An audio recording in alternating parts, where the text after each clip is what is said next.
প্রিয় নবী হযরত মুহাম্মদ সাল্লাল্লাহু আলাইহি সাল্লামকে নিয়ে ভারতীয় পুরোহিতের কটূক্তি এবং সেই বক্তব্যকে বিজেপির এক নেতার সমর্থন দেওয়ার প্রতিবাদে কুমিল্লার চান্দিনায় মানববন্ধন ও বিক্ষোভ সমাবেশ করেন মুহিব্বিনে আহলে বাইত রিজভিয়া দরগা শরীফের ভক্ত মুরিদাগণ।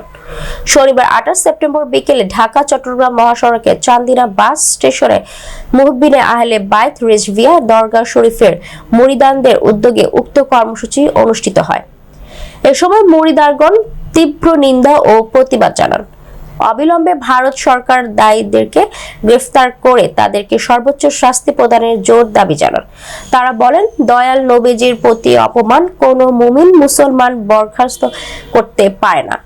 যারা ধর্মীয় বিশ্বাস চেতনা ও মূল্যবোধে আঘাত করে ধর্মীয় সহিংসতা সৃষ্টি করে দাঙ্গা হাঙ্গামায় দেশকে অস্থিতিশীল করতে পায়তারা করে তাদেরকে দ্রুত আইনের আওতায় এনে শাস্তি দাবি করে।